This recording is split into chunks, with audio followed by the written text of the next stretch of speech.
Hey. Welcome back. The Grand Prix for 3-year-olds and the Qantas Cup. Two of the major highlights on the card yesterday at Eagle Farm. The Winter Racing Carnival continued in Brisbane. We'll be chatting with Wayne Wilson in just a moment, but Max Presnell joins us in the studio. The new track at Randwick yesterday, a lot of people thought it was going to be a leader-dominated track, but second thoughts now, Max? Yes, basically, David, but what I think it is, some Randwick trainers felt that the new inside track should be condemned.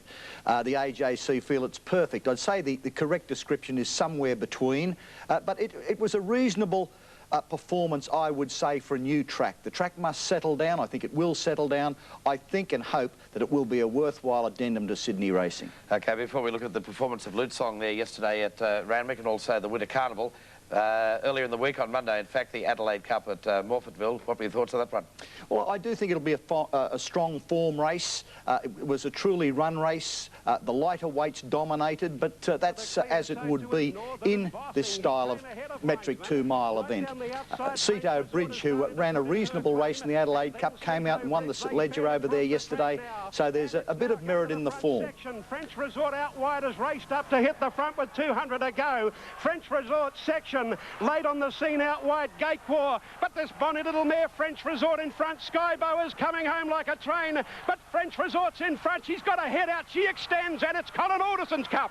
French Resort by 3/4. Second placing Skybow, not sure about third. Yes, French Resort taking out the Adelaide Cup at Morphettville on Monday, but the attention yesterday, of course, centred on the Grand Prix for 3-year-olds, and Wayne Wilson joins us in our Brisbane studios. Wayne, good morning. Good morning, David. And maybe we saw a real star of the future in action yesterday in the Grand Prix. Well, wasn't it a terrific performance by fans to win the Grand Prix yesterday? And we've got to pay tribute to John Hawkes, 1,400 metres at the coast up to 2,200 metres.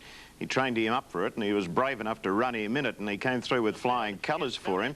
And the thing that amazed me was the amazing acceleration that he showed on the turn into the straight. There he is in the Cerise, running about 7th and wide as they straighten up.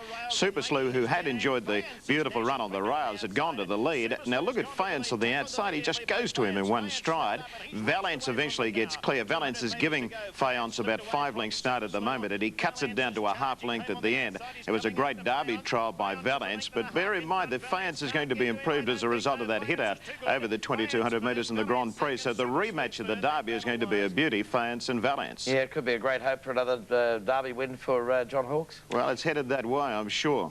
I thought perhaps Valance, Wayne, might have been unlucky. But against that, certainly Fayance is going to benefit from the experience over a staying journey. Max, I won't disagree with you. He was unlucky, Valance, because he was held up at a crucial stage, couldn't get a run into the race. But don't take anything away from Fayance, because the sprint was there as they straightened up. He turned on the acceleration. The other fellow was a real dyed-in-the-wool stayer. As I said before, the rematch in the derby is going to be a great contest. Fayance is going to be a lot stronger now that he's had that middle distance run. Just before we go to the Qantas Cup, Wayne, the latest on Chris Muntz. Yesterday had quite a terrific fall along with young Hayes. Yes, it looked bad, didn't it? Chris is quite okay. He was cleared after x-rays and a CAT scan last night, and he actually flew back to Sydney last night. I spoke to him in Sydney this morning.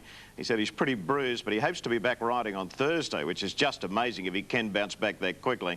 But he was feeling a bit sorry for himself this morning, but he has escaped injury, and he's going to be back in the saddle, certainly by next weekend. Well, Max, the fans at Eagle Farm were calling out Hariba yesterday. An awesome Eagle Farm debut for this magnificent sprinter, 10 from 24 now. You said it, mate. Magnificent sprinter, and that's what Hariba is. He is truly an outstanding racehorse, and all I hope is now he hangs together.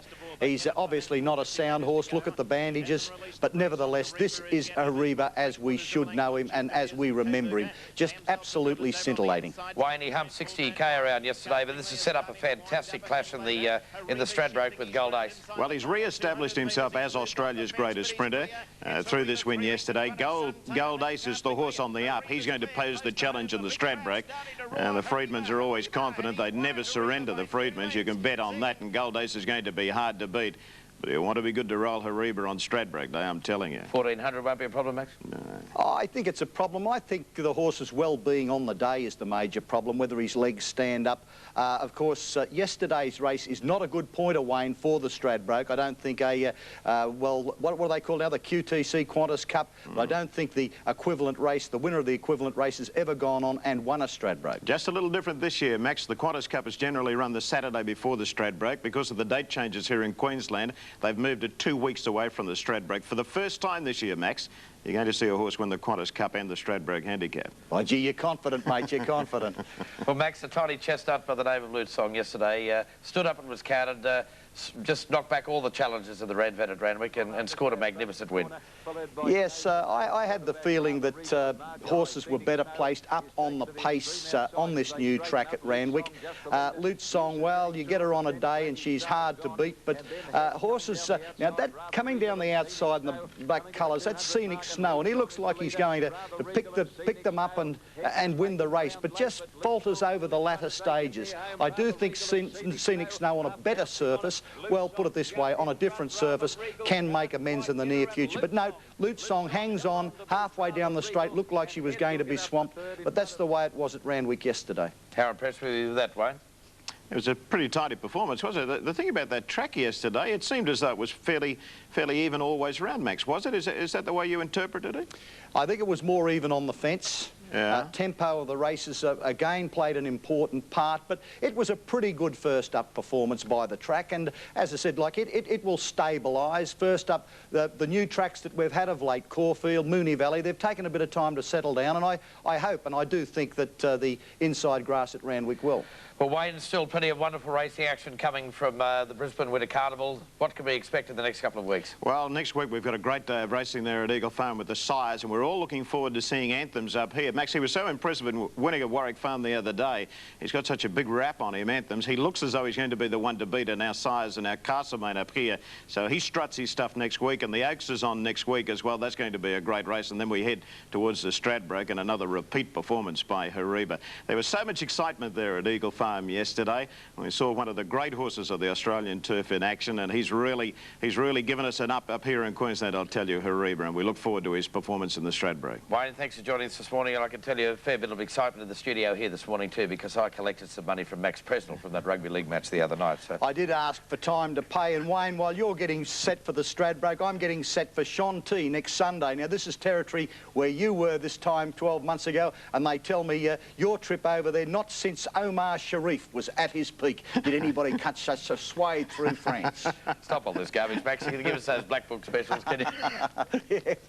Well, I do think that Faience is a horse to beat. Hariba, you got to have him in there. He's just a magnificent racehorse, and Scenic Snow can be placed to advantage in the near future. OK, look forward to your thoughts next week. Max Presnell, Wayne Wilson joining us as we look at racing. More to come on Sportsworld in just a moment. Very easily, and here's their world record, couple of straight short, racing